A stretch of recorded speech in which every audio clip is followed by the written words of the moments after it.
안녕하세요. 저는 과학을 사랑하는 핫클립 베스트 MC 이연이에요. 여러분, 운동장에서 운동하면 머리가 똑똑해진다는 사실 혹시 아셨나요? 하지만 요즘 우리 친구들은 바빠서 운동할 시간이 없고 과학 상식을 알기도 쉽지 않은데요. 그래서 제가 머리도 좋아지고 재미있는 과학 상식도 알 수 있는 핫클립 베스트를 준비했습니다. 오늘 소개해드릴 핫클립 영상들입니다.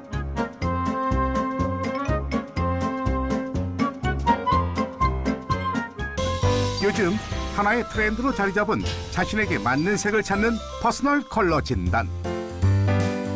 퍼스널 컬러는 사람마다 이제 가지고 있는 신체 색상이 조금씩 달라요. 피부색도 있으시고, 홍채색도 있으시고, 모발색도 이제 사람마다 좀 다르잖아요. 그걸 가지고 가장 잘 어울리는 색채 계열을 찾는 과정이라고 보시면 돼요.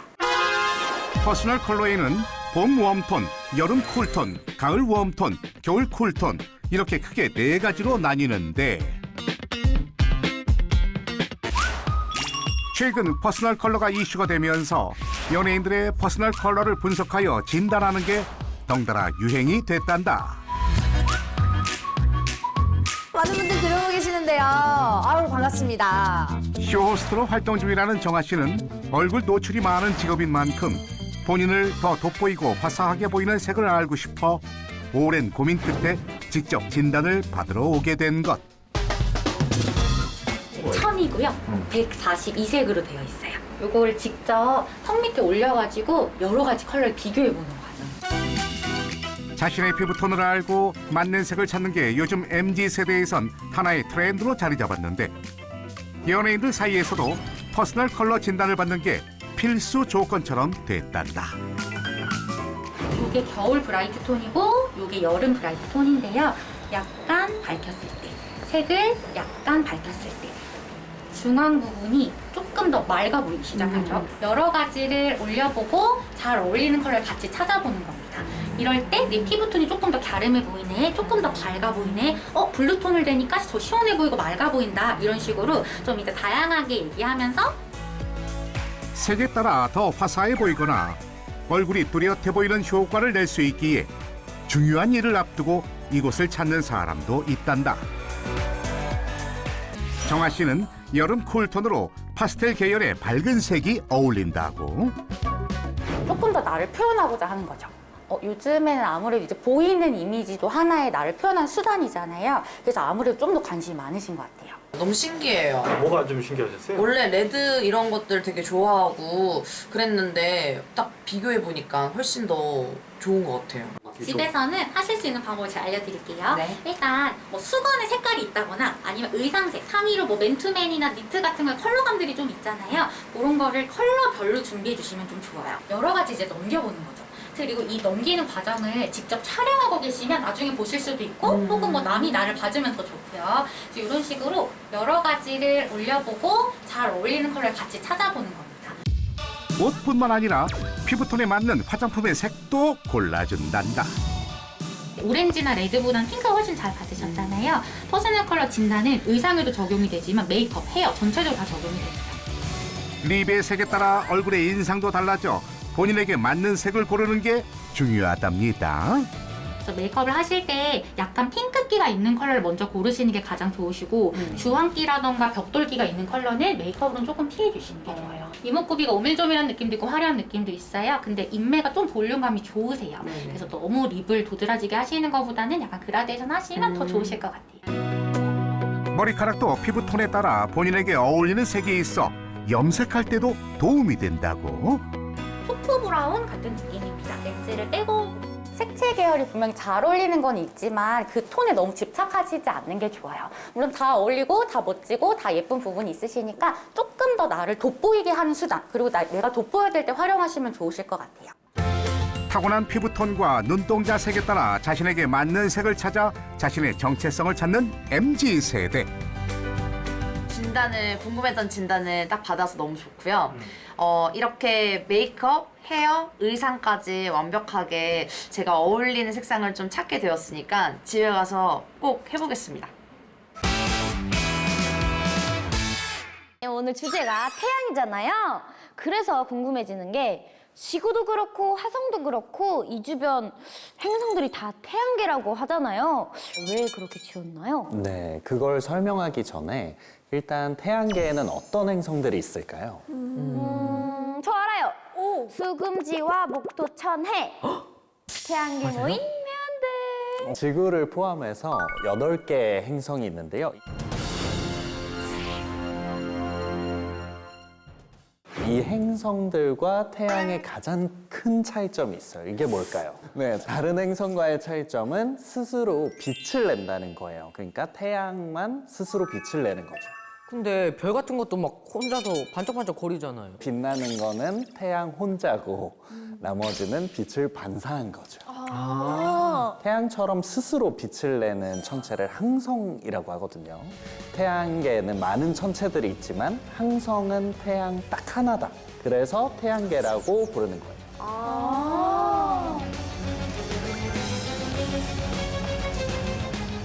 만약에 태양이 없으면 어떻게 되는데요? 태양이 없다고 생각을 해보면 지구만 해도 일단 태양이 없으면 빛이 사라지겠죠. 안 보여요. 어두컴컴하죠. 그렇죠. 형광등 켜면 되잖아요. 형광등을 켜는 에너지는 어디서 얻을까요?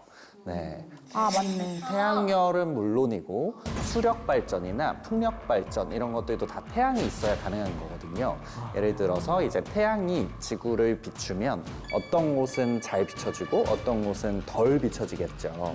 그런 불균형 때문에 이제 에너지의 흐름이 생기고 그게 운동이 되어서 에너지가 만들어지는 거라서 거의 모든 에너지의 근원이 태양이라고 보시면 될 것 같습니다.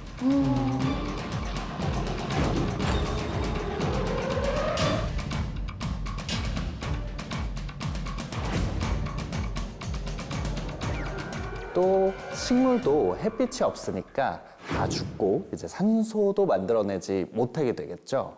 그러면 어떻게 될까요? 그냥 다 죽는 거네. 막 식물이 파키 시들고 식물도 죽고 물도 네. 없고. 식물을 먹고 사는 동물도 죽고 그만큼 태양은 필수적인 존재인 건데요. 그리고 그 크기로도 존재감이 대단합니다.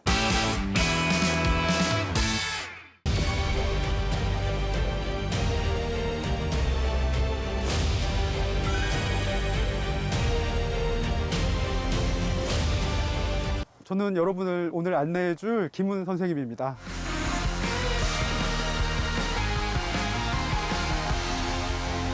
선생님, 근데 누리호가 있기 전에 나루호가 있었다는데 그럼 우리나라 최초의 로켓은 나루호예요?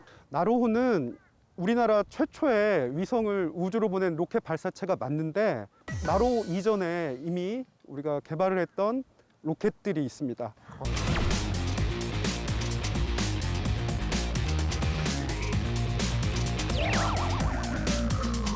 이 로켓은 나루호랑 누리호보다 작네요? 이 로켓은 나로호 발사 이전에 발사되었던 우리나라 최초의 액체 연료 로켓입니다. 우와.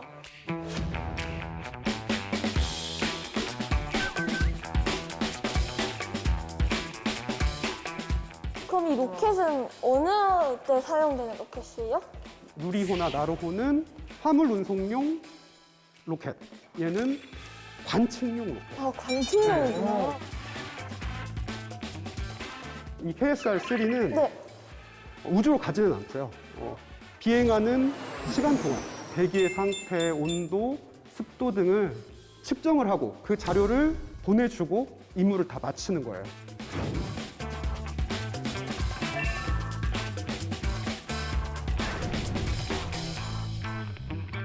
선생님, 얘는 왜 이렇게 낡았어요? 이거는 그 로켓의 엔진의 일부분입니다. 일을 다 마치면 이제 어떻게 해야 되겠어요? 연료가 떨어지면. 추락해요. 추락하겠죠. 근데 안전을 위해서 바다로 추락을 시킵니다. 근데 바다랑 부딪힐 때 로켓 자체는 다 망가지고 저희가 이걸 몇 개월 동안 찾은 다음에 인양을 하게 된 겁니다.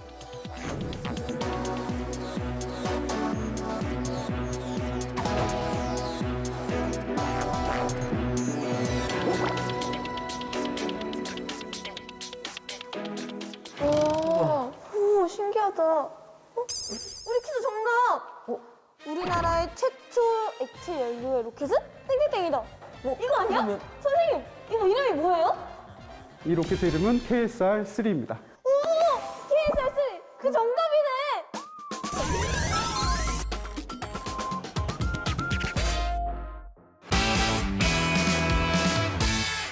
핵융합의 역사를 바라보면 초창기에는 직선형 자기밀폐 구조에서 도너츠형 자기밀폐 구조로 왔습니다.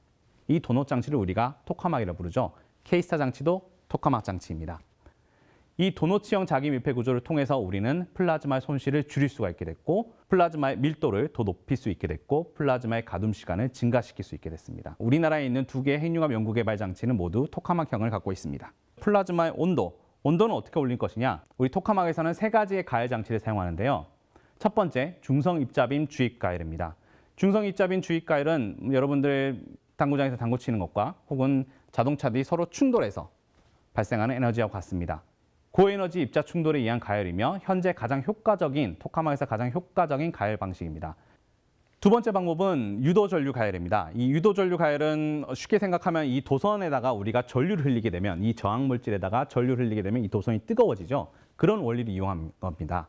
모든 토카막 장치에서는 시도하는 방식이긴 하지만 유지 시간이 20초 이내로 제한되고 있습니다. 마지막으로 3번째, 고주파 가열 방식, 레디오 프리퀀시 히팅이라는 고주파 가열 방식이 있습니다. 이것은 전자레인지 방식과 같습니다. 여러분들 전자레인지에 음식물 넣으면 데워지죠? 데워지는 이유는 이 음식물이 갖고 있는 물 분자의 진동수에 맞춰서 전자레인지가 일정한 주파수를 전달해 주기 때문에 그렇습니다.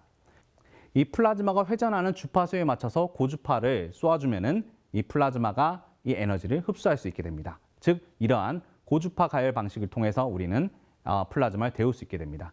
이렇게 3가지를 통해서 우리는 초고온 플라즈마를 만들도록 하고 있습니다. 어떠셨어요? 흥미로운 내용들이 많이 있었나요? 여기서 끝이 아닙니다. 재미있고 알찬 핫클립 베스트 이어서 보겠습니다.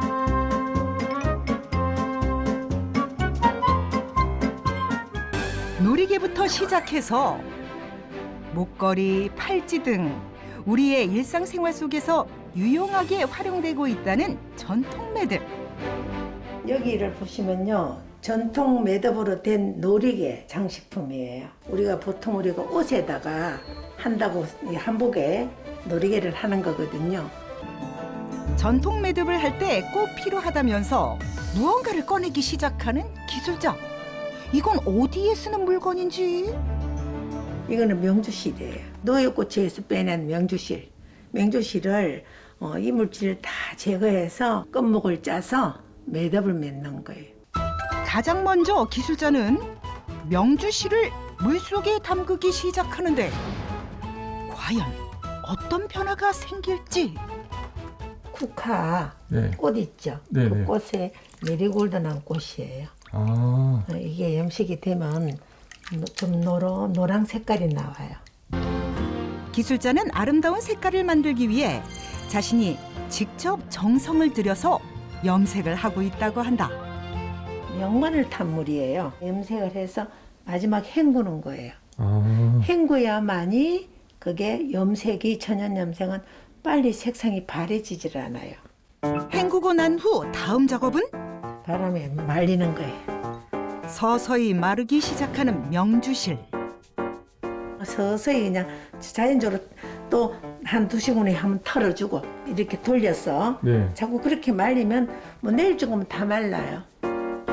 기술자가 직접 염색한 다양한 색의 실들. 많은 색깔만큼 염색을 하는 재료도 여러 가지가 쓰인다고. 이거는 쪽염색. 우리가 이제 키워서 발효를 시켜서 액을 가지고 염색을 한 거예요. 이거는 치자예요. 치자 열매를 섞여가지고 그물에다 염색을 한 거예요. 이렇게 이쁘게 나옵니다. 치자가. 염색을 하고 나면 본격적으로 전통 매듭을 하기 위해 분주해지기 시작하는 기술자. 이제 끝목을 짜기 위해서 실을 얇으니까 여덟 모아서 굵기를 해주는 거예요. 놀이개 정도 한다 그러면 적어도 4합 이상은 해야 돼요. 기술자는 끝목 틀을 이용해 명주실을 여러 번 합쳐 끝목을 만들기 시작한다. 면사를 넣어서 실이 굵게 되는 거죠. 끝에 있는 실은 면사를 이렇게 돌아가면서 싸주면서 짜지는 거예요. 그 다음으로 이어지는 매듭 작업. 전통 매듭 중에 국화 매듭을 보여드릴게요. 기술자가 선보이는 국화 매듭은 과연 어떤 모양일지? 국화 매듭이 다 됐습니다. 꽃이 됐어요? 네.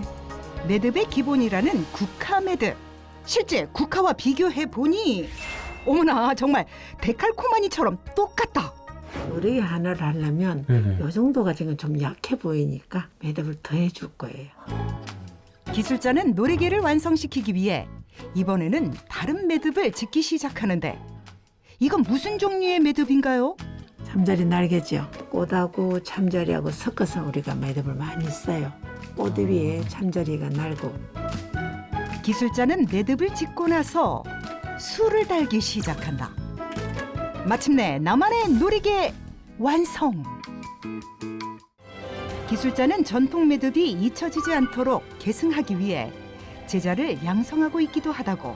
매듭 명칭을 똑같이 통일을 하려고 그래서 제자를 지금 많이 키우고 있습니다. 나중에 국제적으로 전시 같은 거 할 때도 설명할 때도 좋고 해서 그런 데서 제가 좀 사명감을 가지는 것 같아요. 기술자는 더 많은 사람들에게 전통 매듭을 알리고 싶다고 한다. 한국의 전통 매듭을 전 세계적으로 좀 알리고 싶습니다. 박사님 근데 태양 탐사도 하고 달 탐사도 하는데 전파 보내는 거 말고 왜 다른 외계 탐사는 안 해요? 사실 외계에 생명체가 있는지 진짜 궁금하잖아요. 그래서 모든 탐사를 할 때 생명체가 살 수 있는지, 살았던 흔적이 있는지 그걸 꼭 조사하죠. 그럼 생명체가 살만한 그런 비슷한 행성이나 그런 곳이 발견된 적이 있어요? 네, 일단 외계 행성 중에 글리제 581이라는 행성이 있는데요.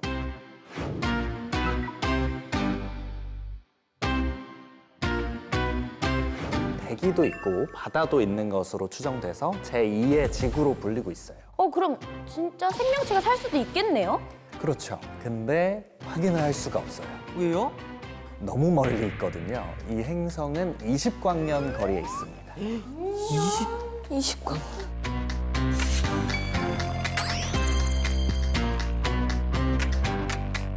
기술이 엄청 발전할 때까지는 사실상 확인이 불가능하죠. 그럼 그쪽에서도 연락이 올 수 있지 않나요? 네, 그러려면 근데 그쪽도 기술이 엄청나게 발전을 해야겠죠. 누가 더 똑똑하냐의 대결인 것 같은데 지구냐 글리제냐 그것이 문제로다. 아이고. 그럼 거기 생명체가 살 수 있는 곳 말고 다른 곳은 또 없어요? 가까운 곳을 찾아보면 화성이 유력할 수도 있어요.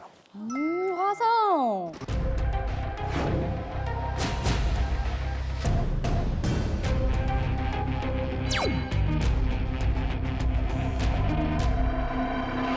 지금은 물이 다 말라버린 상태인데 그 아래에 지하수처럼 물이 있지 않을까 하는 생각을 하고 있습니다. 그럼 그 밑에 생물이 있을 수도 있었겠네요? 그렇죠. 생명체의 흔적 같은 것들이 있을 수 있죠. 그리고 목성 위성 중에 유로파라고 하는 위성이 있는데요. 거기 얼음이 있어요. 그리고 그 얼음 밑에 소금물이 있는 것으로 추정을 하고 있거든요. 그러면 일종의 해양 생물의 존재 가능성도 있다. 이런 주장이 나오고 있습니다. 신의 영역으로 여겨졌던 신비로운 우주의 비밀이 인류의 문명 발달과 과학의 발전으로 조금씩 벗겨지고 있습니다. 망원경이 발명된 이후 지난 400여 년 동안 하늘을 바라보며 별을 연구해온 인류는 미지의 세계였던 별의 탄생과 죽음, 더 나아가 우주의 탄생과 인류의 기원에 대한 비밀까지 하나둘 풀어가고 있는데요. 그 시작은 인간의 호기심이었습니다. 사실은 이제 근원적인 그런 대답은 호기심입니다. 이제 자연에 대한 호기심. 근데 그 호기심이라는 것이 사실은 인류의 DNA에 각인되고 있는 인류 발전을 위한 그런 원동력이 아닐까 그렇게 생각해요. 호기심을 가짐으로써 자연을 갖다가 이제 살펴보게 되고 자연을 제대로 이해함으로써 자연 법칙을 알게 됨으로써 자연을 이용할 수 있는 그래서 인해서 저희들이 인류가 발전하고 또 생활을 윤택하게 하는 그런 이제 일들을 많이 해왔잖아요. 지난해 12월 25일 역대 최대 규모의 우주 관측 장비인 제임스 웹 우주 망원경이 발사되며 또 하나의 새로운 우주 역사가 시작됐습니다. James Webb begins a voyage back to the birth of the universe. Punching a hole through the clouds, 20 seconds into the flight, good pitch program reported. 과학자들은 최초의 우주 망원경인 허블이 그랬듯 우주 역사 교과서를 다시 쓸 것으로 기대하고 있는데요. 우주로 쏘아 올려진 지 한 달 만에 지구에서 약 150km 떨어진 라그랑주 L2 목표 지점에 무사히 도착했고 전원 공급 장치를 가동하며 본격적인 우주 관측에 돌입했습니다. 허블보다는 무려 약 해상도가 100배 이상 되는 강력한 망원경입니다. 그래서 이건 우리 우주의 탄생 직후의 모습을 보기 위해서 쏘아 올린 거죠. 그래서 아마 천문학에서도 아주 황금기를 맞지 않을까 이렇게 기대되고 있습니다. 인류의 꿈이 녹아있는 제임스 웹 망원경은 우리가 가설로만 세워놨던 빅뱅 이후 우주 초기의 은하와 최초의 별을 관측하고 궁극적으로 빅뱅 이전의 우주에 대한 과학적 해답을 얻을 수 있을지도 모릅니다. 또 외계 생명체의 존재를 증명하는 계기가 되길 바라고 있죠.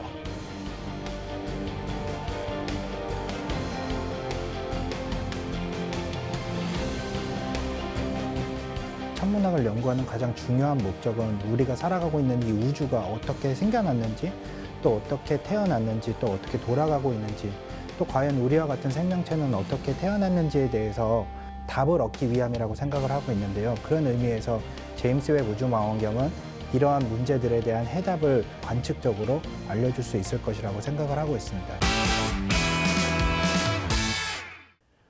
사실 과학자들은 아주 공개적으로 자기 연구를 밝히고 그것을 토론하는 걸 아주 중요한 자신들의 어떤 규범으로 삼았는데 최근에 와서는 이런 상업화가 진행되고 특허가 특히 중요하게 여겨지다 보니까 평소에 잘 알고 있던 연구자들끼리 서로 자기 연구에 대해서 잘 얘기를 하지 않고 또는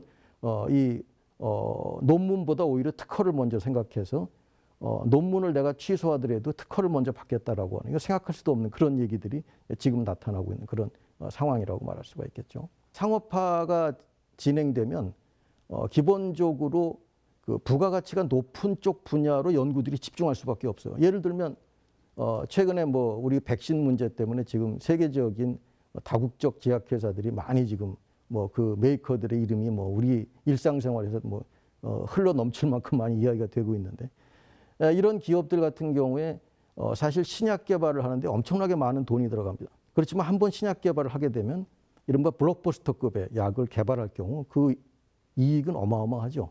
그렇기 때문에 상대적으로 높은 수익을 얻을 수 있는 연구로 몰리다 보니까 사실은 상당수의 사람들은 그렇게 첨단 기술 또는 새로운 신약이 아닌 다른 약도 지금 잘 못 먹어서 아프리카 같은 경우 그렇죠. 아주 간단한 해열제나 또는 이런 약만 있어도 고칠 수 있는 아이들이 그냥 죽어가고 있는 상황인데, 이러면서 말하자면 부자를 위한 과학으로 연구 자체가 몰리게 된 어떤 그런 결과. 그렇게 되면 어떻게 됩니까? 결국 과학이 발달하면 할수록 불평등이 해소되는 것이 아니라 불평등이 확대 재생산된다고 하는 굉장히 좀 어처구니 없는 이런 결과가 나타날 수 있는 것이죠. 또 연구 다양성이 파괴되는 문제가 있어요.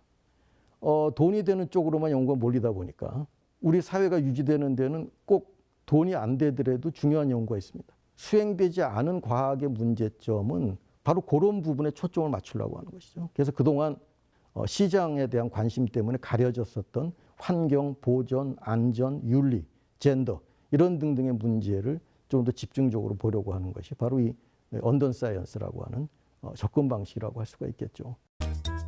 YTN 사이언스의 다양한 프로그램 중 생활 속 과학 정보만 모아 전달해드렸는데 재미있게 시청하셨나요? 다음에도 여러분의 지적 능력을 향상시킬 알찬 핫클립으로 다시 찾아오겠습니다. 그럼 안녕히 계세요.